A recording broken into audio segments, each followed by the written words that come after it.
श्रीरामदूतं शरणं प्रपदे, श्रीरामदूतं शरणं प्रपदे। श्रीराम जय राम जय जय राम, श्री राम जय राम जय जय राम, श्री राम जय राम जय जय राम, श्री राम जय राम जय जय राम, श्री राम जय राम जय जय राम, श्री राम जय राम जय जय राम, श्री राम जय राम जय जय राम, श्री राम जय राम जय जय राम, श्री राम जय राम जय जय राम, श्री राम जय राम जय जय राम, श्री राम जय राम जय जय राम, श्री राम जय राम जय जय राम, जय जय जय हनुमान गोसाई, जय जय जय हनुमान गोसाई, कृपा करो गुरुदेव की नाई, कृपा करो गुरुदेव की नाई, जनक सुता जग जननी जानकी, जनक सुता जग जननी जानकी, अतिशय प्रिय करुणा निधान की, अतिशय प्रिय करुणा निदान की, सीता के जुग पद कमल मनावो, आगे युग पद कमल बनावो, सुकृपा निर्मल मति पावो, सुकृपा निर्मल मति पावो, श्री राम जय जय राम, श्री राम जय राम जय जय राम, श्री राम जय जय राम, श्री राम जय राम जय जय राम, चरण सरोज रज निज मन मुकुर सुधार, वर्णौ रघुवर विमल यश जोदायक फल चार, सियावर राम जय जय राम, मेरे प्रभु राम जय राम। बोले राजा रामचंद्र महाराज की। हमारे सुरेंद्र जी ने पहले ही कह दिया कि मैं सभ्य में आता नहीं, और पता नहीं इनको पूर्व प्रेरणा हुई है या क्या हुआ है। मैं सोमवार से अगले हफ्ते आऊंगा भी नहीं पूरा, ठीक है? तो पूरा इन्होंने सोमवार का नंबर आज ही दे दिया। चलो, आपको पूर्व में ही 5 दिवसीय जो ये दीपावली का दीपोत्सव जो होता है ना हमारे यहाँ, आप सभी को उस 5 दिवसीय दीपोत्सव पर्व की हार्दिक और अग्रिम सूचनाएं और अनन्य शुभकामनाओं के साथ ही मंगल कामना करते हुए कि जिस प्रकार से ये दीपोत्सव है, ऐसे ही वो सत्य की और प्रेम की और करुणा की जो ज्योत है, वो उस ईश्वर कृपा से, उन रघुनाथ जी की कृपा से सबों के हृदय में वो प्रज्वलित तो होती रहे। ऐसी मंगल कामना के साथ आपको पुनः पुनः इसकी हार्दिक शुभकामनाएं। बोले पवन सुत हनुमान जी की। अब 5 दिवसीय इस दीपोत्सव की चर्चा करने से पूर्व पहले एक और बात कर लेते हैं कि अब भ्रम है कि दीपावली कब मनाएं। इसमें भ्रम हो रहा है कि ये 30 को बनाएं या तो 31 को बनाएं या फिर हमें 1 तारीख को बनाएं। तो अगर आप पंचांग देखते हो, स्थानीय पंचांग देखते हो, तो 1 तारीख को दीपावली का पर्व है भाई। और फिर इसमें कुछ लोगों के प्रश्न हो जाते हैं कि दीपावली तो अमावस्या को बनती है, लक्ष्मी पूजन तो एकादशी को होता है, लेकिन दीपोत्सव का जो मुख्य महत्व है अमावस्या के सहित प्रदोष का है महत्व। यदि कोई भी अमावस्या पूर्व में प्रदोष और रात्रि को स्पर्श करती है और अगले दिन में भी वो प्रदोष को स्पर्श करती है, तो द्वितीय दिन ही दीपावली का पर्व मनाना श्रेष्ठतर है। इसमें कोई ज्यादा मतलब किंतु परंतु मानने की आवश्यकता नहीं है, क्योंकि आप देखेंगे तो 1 तारीख को 6:15 बजे तक अमावस्या है और 5:22 पर सूर्यास्त होने वाला है। तो उसके एक घड़ी तक यानी 24 मिनट बाद तक जो है एक अमावस्या का स्पर्श है। और प्रदोष में ही लक्ष्मी पूजन होता है भाई। रात्रि का कोई ऐसा वो नहीं है कि रात्रि में ही हम लक्ष्मी पूजन करेंगे। श्री राम जय राम जय जय राम। श्री राम जय राम जय जय राम। लक्ष्मी का पूजन निशीत काल में होता है और निशीत काल दो होते हैं।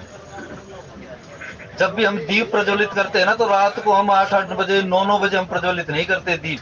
दीप हमेशा जो तुलसी का जो दीप जलाया जाता है वो प्रदोष काल में ही जलाया जाता है।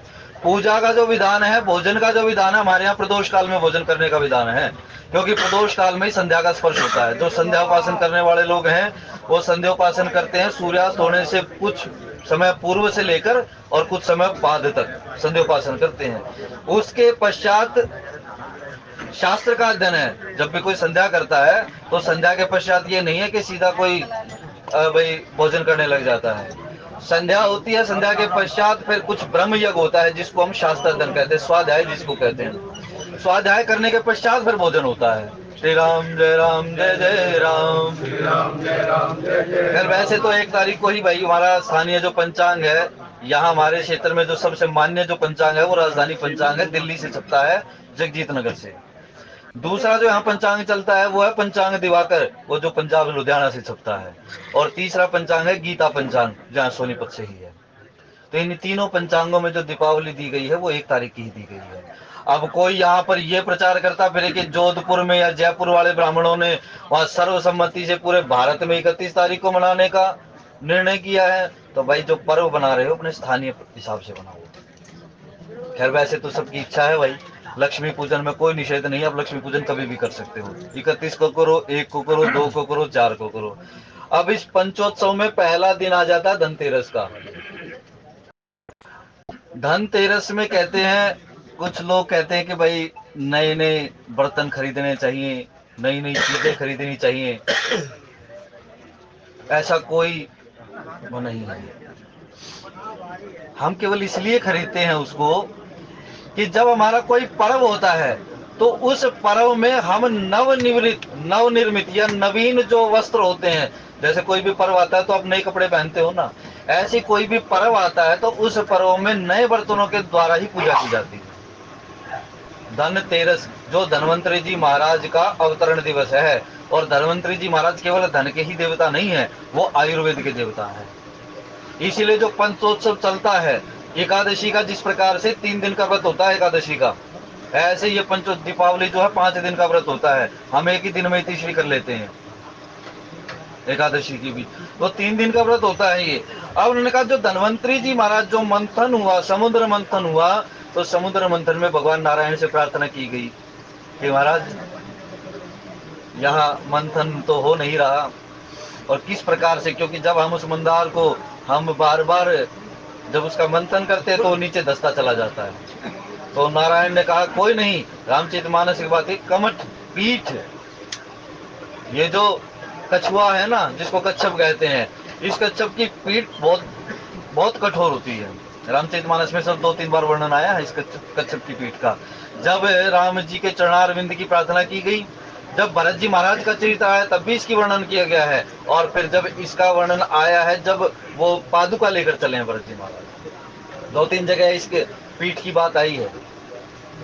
मेटत कठन भुवंक काल के, जब ये वंदना भी आ जाती है तो इसमें भी वर्णन है इसका।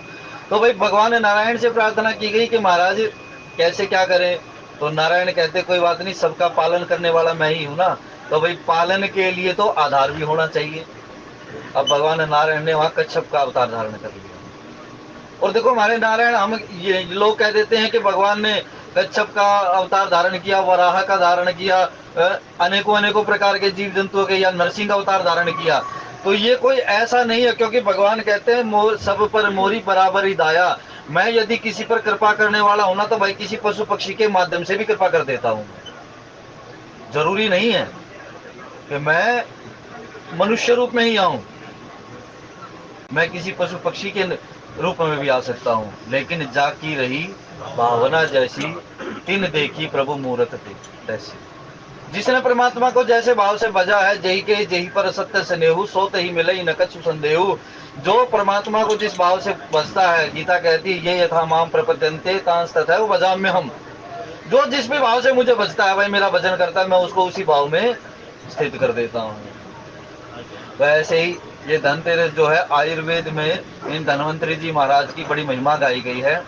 हो सके तो इस धनतेरस को जो आप बर्तन लाएं, कांसे का बर्तन लें या पीतल का बर्तन लें या फिर चांदी का बर्तन लें, उस बर्तनों को लेकर उसमें जल भरें, जल में थोड़ी सी दूब रखें और दूब के साथ ही थोड़े से चावल रखें, जो शुद्ध चावल हो, जो पूरे चावल हो, उन चावलों को रखें और उस दूब के द्वारा ही भगवान जो धन्वंतरी जी का जो धन्वंतरी स्तोत्र आता है, उस स्तोत्र की आप उस स्तोत्र का पाठ करें, उस जल का पान करें, तो उनकी कृपा रहे, नारायण रूपी धन्वंतरी की कृपा रहे, तो जो रोग होगा, मानसिक रोग भी जिसको हो जाते हैं, उसकी भी निवृत्ति इस धनतेरस में धन्वंतरी की पूजा करने से हो जाती है भाई। श्री राम जय राम जय जय राम, श्री राम जय राम जय तो धन्वंतरी स्तोत्र है।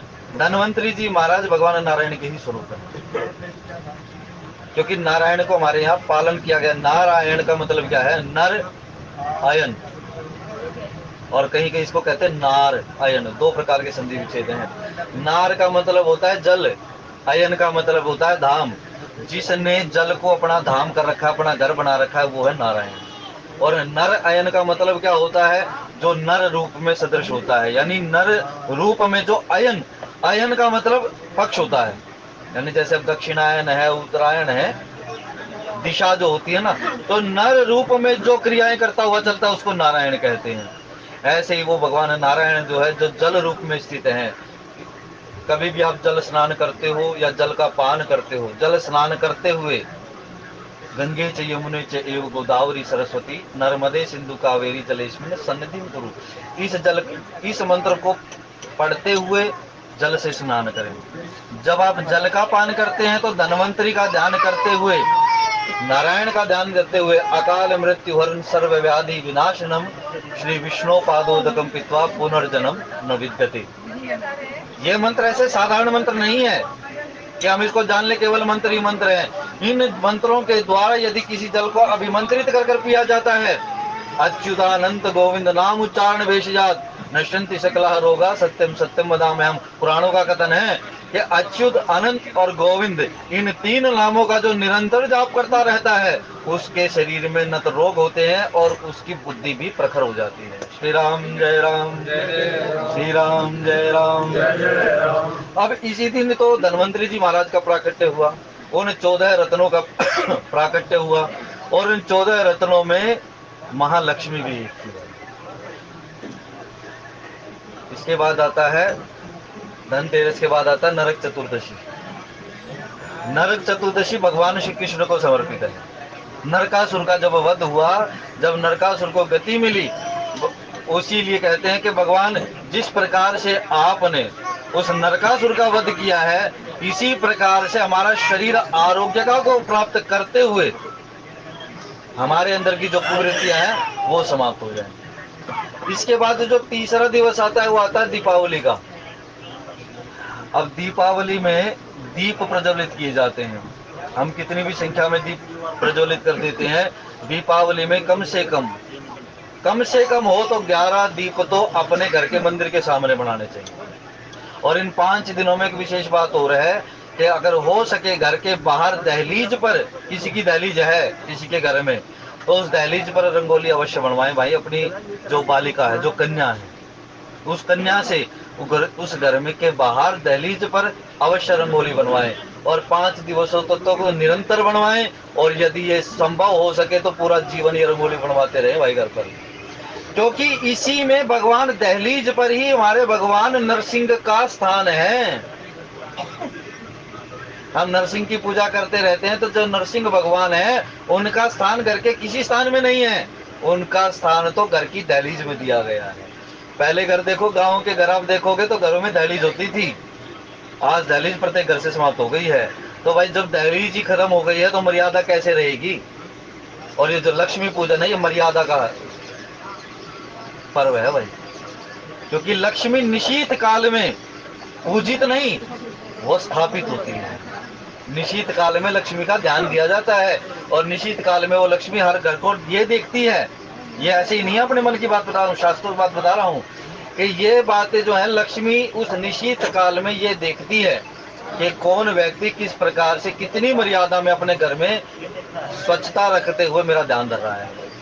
पूजन तो प्रदोष काल में होता है लक्ष्मी का, और जो लक्ष्मी की स्थापना होती है वो निश्चित काल में की जाती है। निश्चित काल को कहते हैं घोर रात्रि का काल। जो 3 प्रकार का जो रात्रि होती है ना, उसी रात्रि काल में जाप होता है। और जिसको जय राम जय राम जय राम,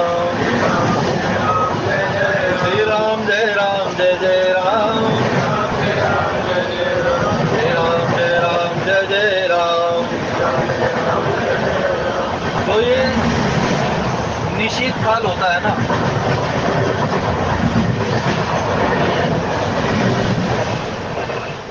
इस निश्चित काल में एक और बात बताओ तो, जिन्होंने गुरु मंत्र ले रखा है भाई, जिन्होंने दीक्षा ले रखी है, दीपावली को हो सके तो बरसक जाग कर जागरण करना रात्रि का जागरण, और अपने गुरु मंत्र का जितना पाठ हो सके, जितना जाप हो सके उतना जाप करना उसका। निरंतर प्रीति बढ़ती चली जाएगी। अभी वीरवार को परसों गुरु पुख्य योग गया है, इसका भी जिन्होंने लाभ उठाया होगा वो भी बड़े सौभाग्यशाली हैं। और जिन्होंने अब दीपावली का लाभ उठाना हो वो निश्चित काल में बैठकर माँ लक्ष्मी का पूजन करें, वो बैठकर अपने गुरु मंत्र का जाप करें, वो बैठकर किसी भी लक्ष्मी स्तोत्र का पाठ करें, वो बैठकर कि रामचरितमानस की किसी भी चौपाई का पाठ करें। वस्तुतः तो रामचरितमानस की चौपाइयां स्वतः ही सिद्ध हैं, लेकिन फिर भी यदि को किसी को विशेष कामना है तो रामचरितमानस की किसी भी चौपाई को जो उसे प्रिय लगती है उसका जाप करे। और यदि संभव हो तो जनक सुधा जग जननी जानकी, अतिशय प्रिय करुणा निधान की, ताके जुगपद कमल मनावो, जासु कृपा निर्मल मति पावो। और फिर मोरे प्रभु मोरे सवई एक तुम स्वामी, दीन बंधु और अंतर्यामी। इस चौपाई का जाप करें। यदि रक्षण करना है, लक्ष्मी का स्थापन करना है घर पे, तो उसमें भी चौपाइयां हैं उसमें। लेकिन हमें चाहिए क्या? हमें तो केवल भगवान के चरणों की भक्ति चाहिए। इसलिए उन चौपाइयों का जाप करें जो भक्ति प्रदायनी है। लक्ष्मी उसी से प्रसन्न होगी। अपनी पूजा से लक्ष्मी प्रसन्न नहीं होती। और इसमें गणेश का भी पूजन होता है लक्ष्मी के साथ, सरस्वती का पूजन होता है। तो ये 5 दिवस जो है ना भाई, ये मर्यादा के हैं। इसके पश्चात गोवर्धन की पूजा आ जाती है दीपावली के साथ साथ। और हो सके किसी किसी के घर में दीपावली के दिन ही गोवर्धन पूजित होता है, और किसी किसी के घर में दीपावली और फिर अगले दिन गोवर्धन पूजित होता है। तो दोनों में ही कोई कठिनाई नहीं है। घर की मर्यादा है, घर की परंपराएं जो चली है उसी के अनुसार काम करें।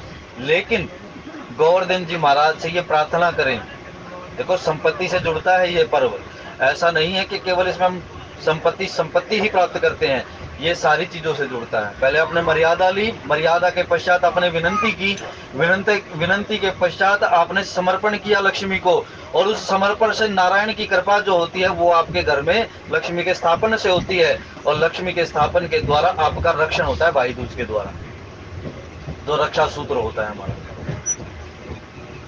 बलि महाराज को जो लक्ष्मी जी ने सूत्र बांधा, रक्षा सूत्र जो बांधा, यमुना जी ने जो यमराज को जो रक्षा सूत्र बांधा है। ये जो भाई दूज आती है ना, ये लक्ष्मी, ये यमुना और यमराज, इन दोनों भाई बहनों के उपलक्ष्य में आती है। क्योंकि यमुना जी ने इसको यमराज को, जिसको कालिंदी कहते हैं, यमुना जी महारानी ने यमराज जी को रक्षा सूत्र बांधा और उनसे ये प्रार्थना की है कि मेरे जल में स्नान करने वाला, मेरे नाम का उच्चारण करने वाला यदि कोई भी व्यक्ति है तो उसको यमत्रास नहीं सताएगी। और यमराज ने उसको अभय कर दिया कि जो यमुना के जल में स्नान कर कर नारायण की पूजा करेगा, जो गोविंद का नाम लेगा, जो राम का पूजन करेगा, जो कृष्ण का पूजन करेगा, जो भगवान विष्णु के किसी भी स्वरूप का पूजन करेगा, उसको कभी भी यमत्रास सताएगी नहीं। कहते हैं ना, जब अंतिम मेरा पल हो, मेरे मुख में तुलसी दल हो, और मेरे मुख में गंगा जल हो और होठों पे तुलसी दल। श्री गंगा जी का तट हो, यमुना का वनसी वट हो, मेरा सांवरा निकट हो। तो 5 दिन इसके मुख्य ये हैं। परंपराएं तो भाई देखो, हर घर, प्रत्येक व्यक्ति के घर में पूजन अपने अपने विधान से होता है। किसी भी प्रकार से पूजन बनाए, लेकिन 5 दिन का जो ये पूजन है, ये पर्व जो है, और हो सके तो अपने बालकों से भाई जितना भी हो सके ना, इस पंचो पर्व में ही बालकों में वो नींव डाल दो कि उन्हें मर्यादा पता लग जाए। इन 5 दिवसों में ही सरस्वती का भी पूजन इसी में, क्योंकि इसमें एक का पूजन नहीं होता। शारदा का पूजन इसी में है, गणेश का पूजन इसी में है, लक्ष्मी का पूजन इसी में, नारायण का पूजन इसी में है, और यहाँ तक कि महाराज जल का पूजन भी इसी में है। हमारे जो जीवन में जो साक्षी होते हैं ना हमारे कर्म के, उसमें सबसे प्रथम स्थान सूर्य का प्रकाश का, द्वितीय स्थान जल का होता है, और तीसरा स्थान धरा का होता है। 5 साक्षी होते हैं हमारे जीवन में जब हम कर्म करते हैं। उन 5 साक्षियों में इनका नाम आता है। तो धन्वंतरी स्तोत्र यदि किसी को मिल जाए तो उसका पाठ करें, और ना मिले तो भाई जो संपर्क कर सकते हो संपर्क कर लें, या किसी भी ग्रंथ में आपको मिल जाएगा धन्वंतरी स्तोत्र, उस धन्वंतरी स्तोत्र का पाठ करें। अश्वनी स्तोत्र मिल जाए तो अश्वनी स्तोत्र का इसमें पाठ करें। ये दोनों आयुर्वेद के ज्ञाता हैं, ये तीनों, 2 वे भाई और एक धन्वंतरी जी महाराज। धन्वंतरी जी महाराज बहुत बार बार, देखो धन्वंतरी का नाम ले रहा हूं मैं, नारायण का नहीं, मैं बार बार धन्वंतरी जी महाराज का नाम ले रहा हूं। इसी से हमें ये भान हो जाना चाहिए कि धन्वंतरी जी महाराज का महत्व क्या है। कि बार बार लक्ष्मी पूजन की तो बात होती है, लेकिन बार बार मुख से धन्वंतरी जी महाराज का नाम निकल रहा है। तो ये पर्व मुख्य रूप से धन्वंतरी जी महाराज से स्टार्ट होता है, उन्हीं से आरंभ है। तो वही प्रार्थना करो धन्वंतरी जी महाराज से कि महाराज धन व अंतर, यदि विच्छेद इसका करके देखें तो धनद व अनंतर, तो जो इनके यानी धन व अनंतर, वा का मतलब होता है किम, इसको क्या कह देते हैं या छोड़कर कह देते हैं, कई बार नहीं कहते ये नहीं वो, तो वा जो शब्द होता है संस्कृत में उसको कहते हैं कि इसके अलावा या तो ये या फिर वो। तो कहते हैं धन, या तो हमें धन दे दो, या फिर धन के अनंतर जो भगवान की भक्ति प्रदान होती है, या हमें वो भक्ति प्रदान कर। तो धन्वंतरी जी महाराज दोनों चीजों को देने वाले हैं, कोई एक चीज नहीं। इसलिए धन्वंतरी जी महाराज से आरंभ करो और अपने रक्षण की तरफ चले जाओ। यही पंचोत्सव है भाई, 5 देवताओं का इसमें पूजन होना चाहिए। फिर विधि तो अपने अलग अलग ही है, लेकिन मर्यादा ये कहती है कि घर का जो बड़ा होता है, जब गोवर्धन की पूजा होती है ना, तो घर का जो भी बड़ा है उस घर के बड़े को गोवर्धन जी महाराज के समक्ष बिठाएं और चारों तरफ बैठ जाएं, और चारों तरफ बैठकर वो जो बड़ा व्यक्ति है घर का, बुजुर्ग जो है, उनसे गोवर्धन जी महाराज की कथा का श्रवण करें। तब गोवर्धन जी की कृपा प्राप्त होती है इस गोवर्धन पूजा में। हाँ, उनकी आज्ञा हो तो कोई भी जो घर का बालक है जो इससे संबंधित ज्ञान रखता है वो उसका वाचन कर सकता है। तो गोवर्धन जी महाराज को जो भोग लगाया जाता है इस समय, कोई खीर का भोजन लगाते हैं, कोई मिष्ठान का। और जहां तक प्रयास है भाई, विनंती है मेरी, इस समय में बाजार से खरीदी हुई किसी भी मिठाई का भगवान को भोग ना लगाओ। ये मेरी विनंती है, निवेदन है मेरा व्यासपीठ से। बाजार से खरीदी हुई मिठाई का भोग इस दीपोत्सव में भगवान को नहीं लगाना चाहिए। आपके घर में थोड़ा हो ज्यादा हो, जो घी आप दूध से निकालते हैं, और प्रयास हो तो आपके आसपास में बहुत सी गौशालाएं हैं, जहाँ देसी गौएं हो वहां से दूध लाएं, और उसके द्वारा जो घी निकलता है उसका ठाकुर जी को भोग लगाएं। उसके द्वारा यदि लक्ष्मी पूजन करोगे तो ये गारंटी है भाई लक्ष्मी कृपा प्राप्त तो होगी ही होगी। और बाजार से यदि कुछ अपनाओगे तो उसकी गारंटी कोई नहीं लेता भाई। श्री राम जय जय राम। ये बात याद रख लेना, बाजार की खरीदी हुई चीजों का, मिष्ठान का भोग ठाकुर जी को नहीं लगाया जाता। राजीव जी गौशाला के सेवक हैं बहुत अच्छे, इनको ऑर्डर दे दो, ये अपने आप करते रहेंगे, थोड़ा होता हो घना होता हो ये अपने आप ले आएंगे। चौहान जी बैठे, चौहान जी के पास 14 सेक्टर में गौशाला है, देसी गौएं हैं, वहां जाइए। टिटवाड़ी रोड पर गौशाला है, कामी रोड पर गौशाला है, हाजिलपुर गांव में बड़ी गौशाला है, देसी गौएं हैं। हरसाणा में 2 बड़ी गौशालाएं हैं, बड़वासनी में गौशाला है। जितना भी घी आपके घर से निकले, लेकिन शर्त एक है कि देसी जो वेद लक्षणा जो देसी गौएं हैं उनके दूध के द्वारा जो आप भोग लगाओगे ना भगवान को, ठाकुर जी को, वो कृपा प्राप्त करवाने वाला होगा। बाजार की मिठाइयां भगवान को भोग नहीं लगती हैं भाई। और कोई कितना भी यदि फिर भी कोई ना माने तो भाई फिर भगवान हरि व्यापक सर्वत्र समान राम कीन चाहि सोई होई कर अन्यथा अस नहीं होई। अब भूटानी जी से प्रार्थना है ये कुछ इसमें कमी शमी रह गई हो, कुछ त्रुटि रह गई हो तो उसको पूरा कर दे भाई। श्री राम जय राम जय जय राम, श्री राम जय राम श्री राम जय राम जय जय राम।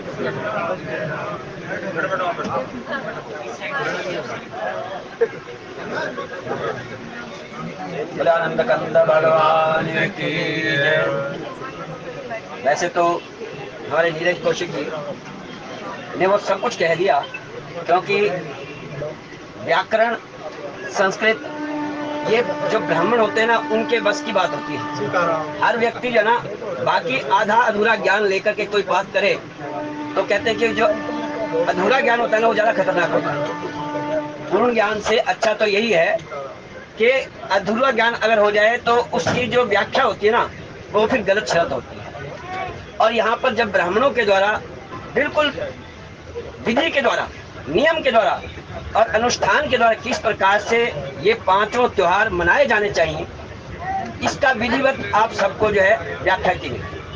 और उसके पश्चात तो अब यही रह जाता है, क्योंकि जब एक बोरी गुड़ की हो और उस बोरी को खाली किया जाए तो जो उसके अंदर से गुड़ की जो खुशबू रह जाती है वो बाकी हमारे पास। और वो जो गुड़ है ना पूरा का पूरा वो नीरज कौशिक जी ने आप सबको बांट दिया। इसलिए बहुत ना कहते हुए थोड़े में यही बात कहेंगे, क्योंकि ये जो दीपावली का त्योहार है ना, ये दीपावली का त्योहार खुशियों का त्योहार है। और ये ऐसा त्योहार है जिसके अंदर छोटे से छोटे बच्चे और एक बड़े से बड़े सब के सब प्रसन्न रहते हैं। अस्तो मां सद्गमय तमसो मां ज्योतिर्गमय मृत्योर्मा अमृतम गमय। ये क्या है? ये जो दीपावली है उसका जो मुख्य मंत्र है वो यही है। इसी के अंदर ही सारा सार छुपा हुआ है दीपावली। ये 5 त्योहार जो हैं इसके अंदर जब दशहरे से जो प्रारंभ होता है ना, ये दशहरे से प्रारंभ होकर के दीपावली के पश्चात भैया दूज तक जो ये कार्यक्रम होते हैं, ये सारे के सारे हिंदू धर्म में, सनातन धर्म के अंदर बस ऐसे हैं कि सब के सब जीवन के अंदर एक जोश भरने वाला है, जीवन के अंदर एक नई ऊर्जा का संचार करने वाले यही त्योहार हैं।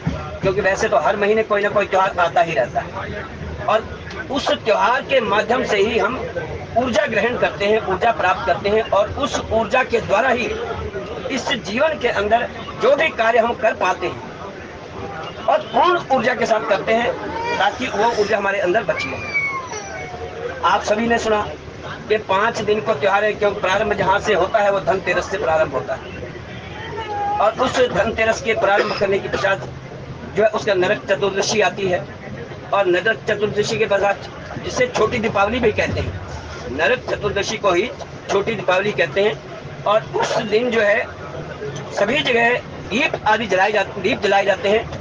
यदि गुरु ग्रह है जहाँ आपके गुरु का आश्रम है और वहाँ जाकर के भी या जंगल के अंदर जाकर के भी जहाँ पर अंधेरा है, जहाँ पर कुछ दिखाई नहीं देता, जहाँ चारों ओर अंधेरा है, तो चहुमुखी जो दीपक होता है ना वो जलाया जाता है ताकि आने जाने वाले को जो रास्ता है वो दिखाई देता है। ये इसलिए है क्योंकि प्रकाश का त्योहार है।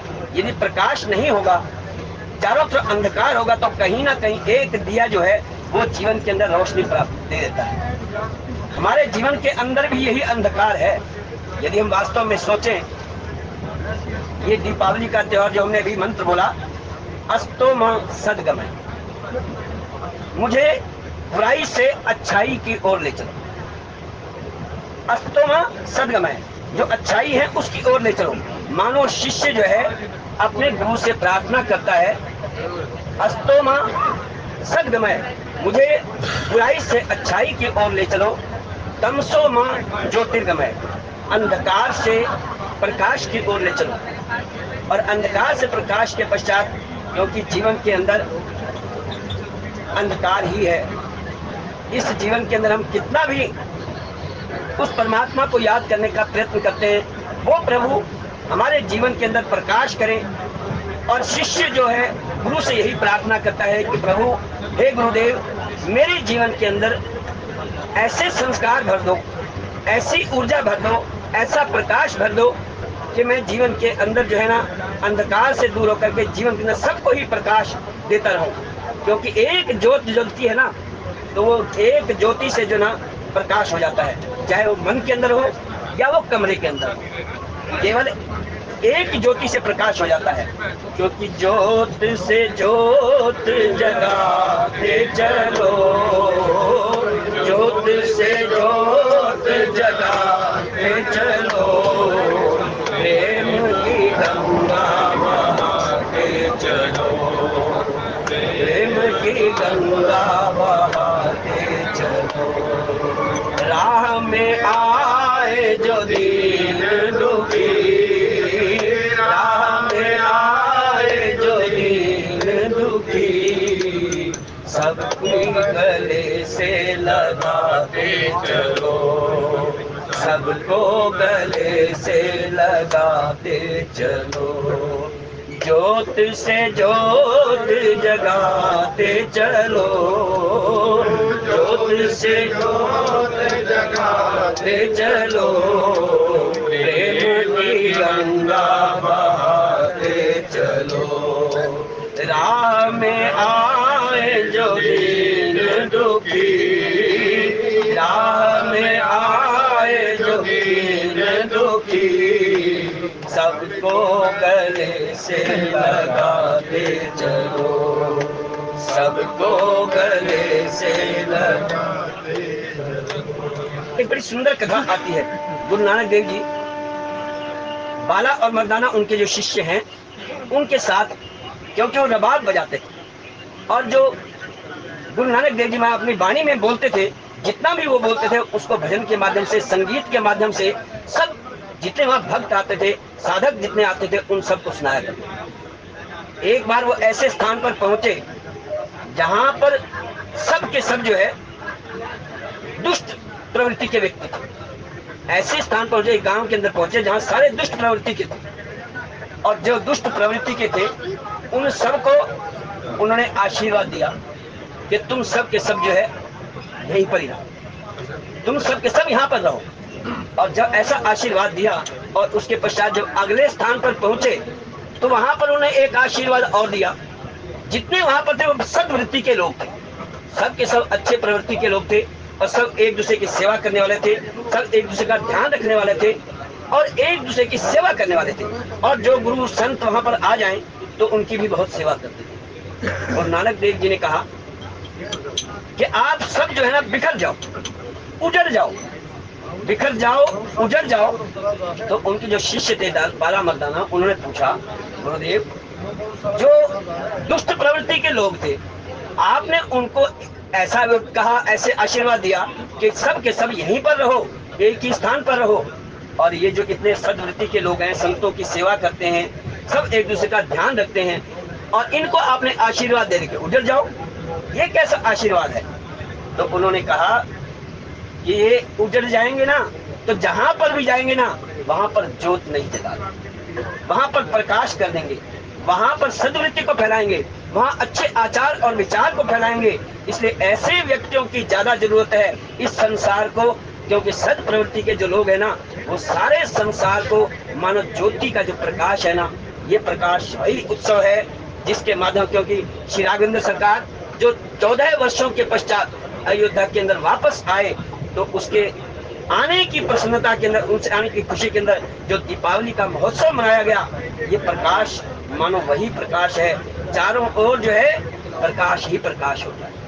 और इसलिए सब के सब जो आशीर्वाद देते हैं ना, वो यही कहते हैं कि ज्योत से ज्योत जगाते चलो, ज्योत से ज्योत जगाते चलो, प्रेम की गंगा बहाते चलो, प्रेम की गंगा बहाते चलो। आप सभी ये पांचों के पांचों त्योहार बड़ी प्रसन्नता के साथ, खुशी के साथ, अपने बच्चों के साथ, अपने परिवार के साथ, समाज के साथ और देश के साथ मिल करके ये त्योहार मनाएं और देश के अंदर ऐसी प्रकाश हो, ऐसे सनातन धर्म की ज्योत फैले कि चारों ओर जो है ना इस सनातन धर्म की खाक जम जाए।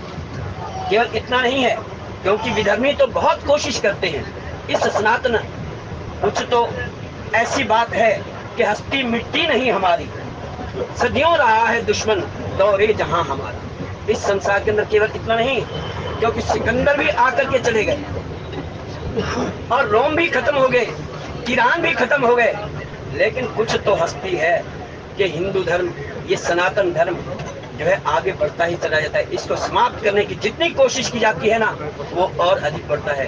परमात्मा के चरणों के अंदर यही प्रार्थना है कि आपके जीवन के अंदर प्रकाश का जो उत्सव है वो आपके जीवन के अंदर खुशियाँ लाए, प्रसन्नता लाए, और आप सब अपने जीवन के अंदर इसी प्रकार से समाज की सेवा करें, धर्म की सेवा करें और परमात्मा के नाम का सुमिरन करते हुए चारों ओर अपने प्रकाश को फैलाएं। ऐसे प्रार्थना। तो आइए मैं आदरणीय श्री चौहान से प्रार्थना करूंगा कि वो भी आकर के अपने मार्गदर्शन करेंगे दीपावली के उस महोत्सव के उपलक्ष्य में। आदरणीय श्री चौहान।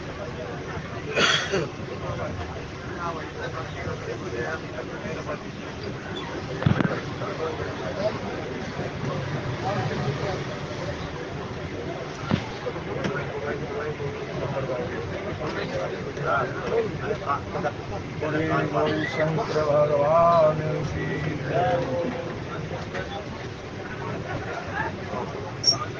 सर्वप्रथम मैं आदरणीय जी महाराज नीरज जी का बहुत बहुत धन्यवाद करता हूँ कि सबसे पहले जो त्योहारों से अवगत कराया। दीपावली का हमारे यहाँ बहुत मुख्य त्यौहार है। इस त्यौहार पर जो है सभी एक दूसरे मिलते हैं, मिठाइयाँ बांटते हैं और सुख दुख का उनका जो हाल चाल पता करते हैं। गुरु प्रेमियों, जैसे शरीर का सबसे मुख्य अंग जो है वो मुख है, और मुख या मुख चाहिए रखें अपने पास। जो शरीर का जो है सबसे मुख्य भाग जो है वो मुख है, और मुख जो ब्राह्मण का जो है, जो ब्राह्मण है वो भगवान का मुख है।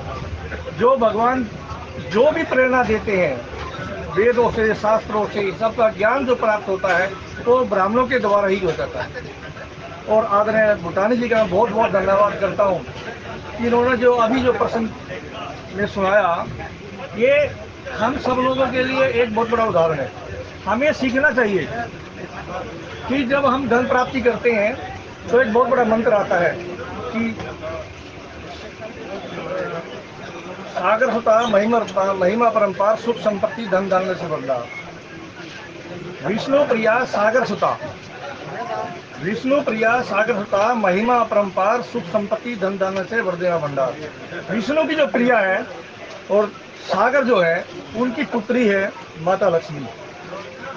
सागर से उत्पन्न हुई माता लक्ष्मी, और विष्णु भगवान की ससुराल कहाँ है? वो सागर में है।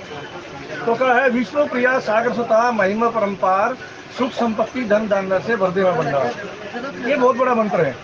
जो इसको गाते हैं, इसको हमारे हिसाब से इसको 108 बार गाना चाहिए। और मैं तो आदरणीय नीरज जी से प्रार्थना करता हूँ, बीच में भी कई बार कहता हूँ कि हमें 1-2 माला हमारे इनकी कर दिया करो। जैसे हमने पीछे बोला था, देश काम में सुने ही जगह भाई सुख संपत्ति नाना भी पावे। ये श्री राम की मानस के अंतर्गत है कि जे सकामदर सुने ही जगह भाई सुख संपत्ति नाना भी पावे। और ये कहा जपी नाम जन आर्त बारी मिटे को संकट हो सुपारी। जीवन में कितने बड़े से बड़ा कष्ट हो वो दूर हो जाता है यदि इन मंत्रों का हम गुणगान करते हैं, भजन की माला बनाते हैं तो हमारा कल्याण होता है। आगे प्रसंग क्या है कि ब्राह्मण की तो अभी चर्चा हो चुकी, ब्राह्मण के साथ में गौ माता की चर्चा बहुत जरूरी है। जिसको गौ माता की जो 33 कोटि देवता जिसमें विराजमान है वो अखिल गौवंश है। देखिए गौ माता से जो जननी है, जगत जननी है, ओम श्री शुभ्भे नमः। ओम श्री श्रुभे नमः, ओम श्री श्रुभे नमः। सभी श्रुभ का मतलब है देवता को भी अपने स्थान देना, वो श्रुभे है, वो जननी है, जगत जननी है, वो अखिल गोवंश को भी देती है। जैसे गौ माता बछिया को भी देती है और बछड़े को भी देती है। और संत यहाँ तक कहते हैं भाई अगर आप जो है गौ माता को भोग लगाते हो तो आपका कल्याण निश्चित है। और यदि वृषभ को बैल के भोग लगाते हो तो आपको 10 गाय के बराबर उसका फल मिलता है। जब भी आपको वृषभ मिल जाए, चाहे वो किसी अवस्था में हो, छोटा है बड़ा हो, आप उसको जो है भोग लगाओगे। कहते हैं गुड़ का अवश्य भोग लगाना चाहिए। और अपने घर से जो हमारी पहली रोटी निकलती है, जो माताएं बहनें निकालती हैं, वो पहली रोटी गौ माता की निकालती हैं, वो देते हैं। लेकिन ऐसा भी है यदि गौ माता को रोटी दी जाए, अत्यधिक मात्रा में दी जाए, तो वो जो है उसका पेट खराब भी कर सकती है। इसलिए एक कटोरी आटा जो माता बहनें सुबह अपना आटा गूंथती है उसमें से निकाल के रख दे और गौ माता को भोग लगा दे। रोजाना लगे तो अच्छा है, और नहीं तो बुधवार या अमावस्या पूर्णमासी के दिन अवश्य जाए, वो जरूर लगाए। इसका क्या लाभ है कि हमारे शरीर के अंदर जो भी पदार्थ जाएगा, जो भी हमारा जो भोग लगे, भगवान को भोग लगने के बाद जो प्रसादी बन जाती है, तो उस प्रसादी को जब हम लेते हैं तो हमारा कल्याण है। ऐसे ऐसे दिवस हम 24 घंटे में एक बार लेते हैं। और भाई मैं तो प्रार्थना करता हूँ जो अत्यधिक परिश्रम नहीं करते उनको कम खाना चाहिए। और बढ़िया बड़ी बात है, कम खाओ गम खाओ। जितना कम खाओगे शरीर तंदुरुस्त रहेगा। और कोशिश करो कि रात का भोजन छूट जाए। अगर रात का भोजन आपने छोड़ दिया तो शरीर आपका जो है वो यौवन की तरह रहेगा। और यदि आपने रात को खाया ज़्यादा तो समझ लो कि हमारा जो है इतना विकार बढ़ेगा, दोष तो आएगा निश्चित ही।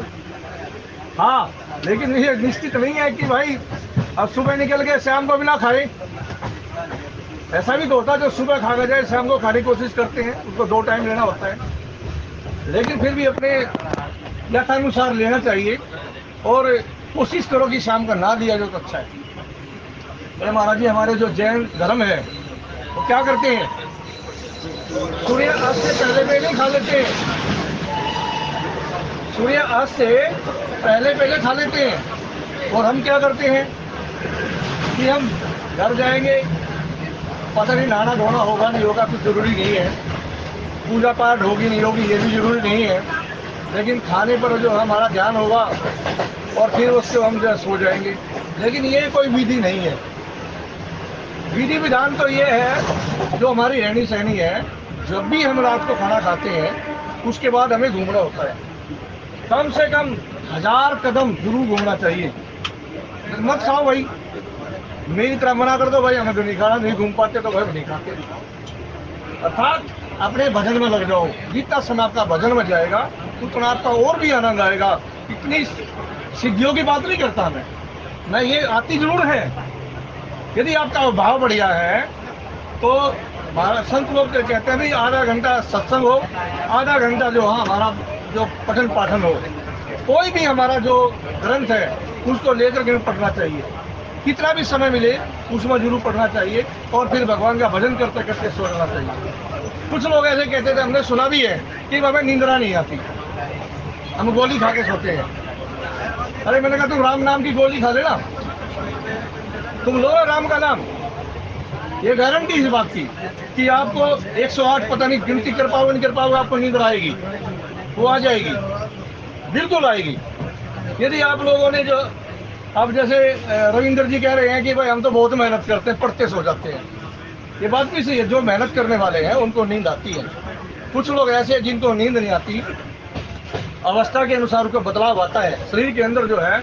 जैसे शरीर वानप्रस्थ में जाता है तो बदलाव आता है, नींद नहीं आती है। लेकिन भजन करते हैं तो उनका अवश्य कल्याण भी होता है और आता भी है। तो इसलिए कहा है कि गौ और ब्राह्मण दोनों की जो प्रदक्षिणा करनी चाहिए। जब भी जाए अपने परिवार के साथ या अपने धर्मपत्नी के साथ जाओ तो गौ माता की और ब्राह्मण की प्रदक्षिणा करनी चाहिए। प्रदक्षिणा करने के बाद उनको प्रणाम करें, साष्टांग प्रणाम करो। जो आपके पास हो, जो भी दक्षिणा आप दो, गौ माता को क्या दोगे आप? प्रसादी दोगे, जो भी आपके घर बनी है। ब्राह्मण को यथास्थिति जो दान दोगे।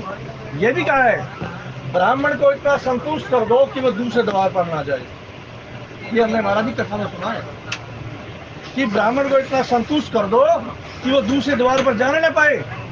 इतना आशीर्वाद आपको ही दे दे, इसलिए जितना यथासंभव हो उसको देना चाहिए। और ये कहा इन 5 जो दिवस जो आ रहे हैं अग्रिम दिनों में, विशेष करके जो है हमें गौ माता की सेवा करनी चाहिए। और जो गौ माता की सेवा करते हैं तो समझ लो उसका निश्चित ही कल्याण है। 33 कोटि देव देवता जो गौ माता में विराजमान है। यहाँ संत तो यहाँ से कहते हैं जो गौ माता का खुर है ना, उसके खुर के अंदर पूरा भवसागर समाया हुआ है। जब भी आप जाओ, अगर गौ माता बैठी है, उसने दाया पैर सीधा रखा हुआ है, तो उसकी जो खुर है, उसकी जो मिट्टी है गोरज, उसको अपने माथे से लगानी चाहिए। ये प्रमाण है इस बात का। यदि आप इस तरह करते हो तो विकार कभी नहीं आएगा, वो भाग जाएगा, वो रहेगा नहीं। क्योंकि बिन सत्संग विवेक न हुई, राम कृपा बिन सुलभ न सोई। सत्संग कहाँ मिलता है? महाराज जी यहाँ कहा है कि भगवान कहाँ रहते हैं? कहते हैं भाई भक्त के हृदय में रहते हैं। भगवान कहते हैं मैं उसके हृदय में रहता हूँ जो सत्संग करता है, सुनता है, मैं उसके हृदय में बसता हूँ। जो थोड़ी देर के लिए बैठा, सत्संग किया और चल दिया, उसके बाद फिर विकार आ गया। लेकिन वो संभव नहीं है। यदि आपका मनन सही है, मध्यमा से जो हमारी कुंडली है, जो हमारी मध्यमा है, उसके बाद पसंती है, पसंती के बाद फिर वैखरी है, वैखरी पर जाने के बाद उसकी आवाज बंद हो जाती है, और प्रा पे जाने के बाद वो मनन होता है। अंतर्मुखी इतना मनन करता है, इतना भजन करता है कि उसको बोलने की जरूरत नहीं पड़ती है। इसलिए जितना भी संभव हो अपना मन जो है भगवान के चरणों को लगाएं और जो है भगवान का ही गुणगान करें। जितना भी समय मिले चलते फिरते उठते बैठते भगवान का भजन करें। महाराज ये जरूरी नहीं है कि आप हर जगह आसन बैठ के भजन करेंगे, नहीं। जितना समय आपने कर लिया उसके बाद आप जो चलते फिरते अपना भजन करिए ना। जो मंत्र आपको अच्छा लगे, जो आप राष्ट्रीय रामचरितमानस के अंतर्गत जो है, जो भी आप सुनते हो, या अन्य ग्रंथ से जो आपने तो श्रीमद् गीता है और आप जो है श्री भक्तमाल है, किसी भी ग्रंथ से आप जो सुनेंगे उसका मनन करते रहोगे तो वहाँ जो है आपका कल्याण निश्चित है। इसलिए राम राम रखते रहो जब लग घट में प्राण, कभी तो दीन दयाल के भनक पड़ेगा। बोल गोरे शंकर भगवान। आदमी सुरेंद्र जी से प्रार्थना करते हैं भाई हम थोड़ी सी